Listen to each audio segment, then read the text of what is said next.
Joining us right now is a senior reporter from The Nation, Kun Suphalak Kanchanakundi. Good evening and welcome. Good evening, Kun Suphalak. Good evening. Well, Kun Suphalak, tomorrow the proposal to use the Utapao Air Base will be submitted to the cabinet. What are the specifics of the proposal of the U.S.? Well, there is two things that are announced already mixed up about the Utapao. Actually, there are two proposals differently, and they have unrelated two proposals. The first one is by NASA, the research and weather research. They propose to use Utapao for their, I think, 3 aircraft to take a sample of the clouds and for the research project on the weather change in the region. Another one is an idea to have Utapao as the humanitarian assistant and disaster relief training and readiness center. That one is still an idea. But by the way, there's the two stories come into the mix-up that the U.S. will want to use the Utapao Air Base as a military operation. In fact, actually, it's different. The NASA project is purely scientific one. There will be research on the weather and weather change. They have only very short period. They will conduct only 2 months in August and September this year.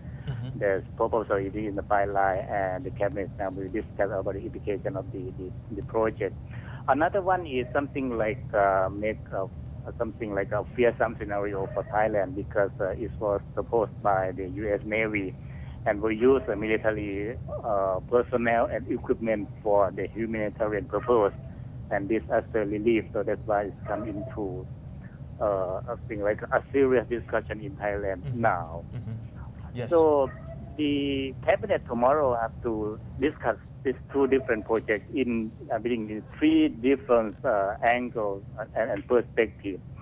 The first one have to consider whether is it the real scientific project. Does it have anything hidden in the project? Or the second one is really the pure humanitarian project, humanitarian or disaster relief project, whether the government, the cabinet has to consider its nature of that proposal.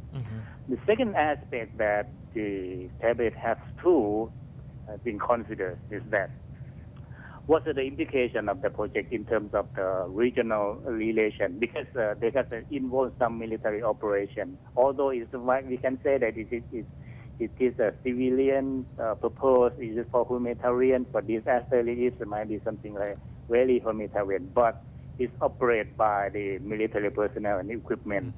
So that's why we use the military for civil purpose. Also have there might be create a doubt in the region that whether the U.S. want to do anything in Thailand that concerning to the balance of power in the region, particularly in the Asia and Pacific. I think the government has to consider this seriously, because now the U.S. has already announced clearly that they want to move personnel, equipment, so on and so on, the resource from the other part of the world to the Asia Pacific. In the meantime, we know that China is a new regional powerhouse in this region.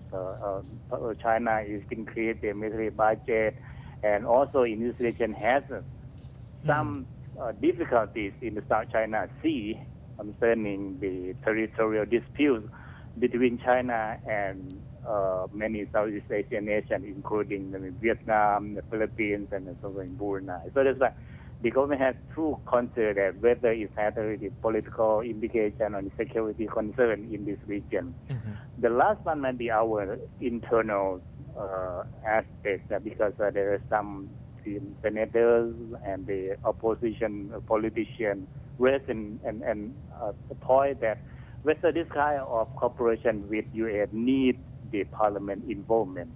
According to the Constitution, it says that the Article 190 is concerned that if the government has combined or has any binding, international binding in terms of the agreement or in terms of the agreement, they need to consult, at least to consult, or in this case might be the need approval from the parliament. So whether the government has to check with the legal aspect whether this kind of project that you have to sign, or I don't know if they have to sign the agreement with the U.S.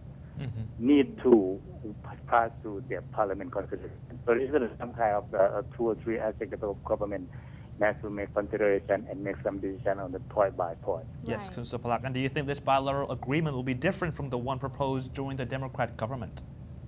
Well, actually, it's the same. Actually, it was proposed long ago, and put it into the shelves of the cabinet for a long time.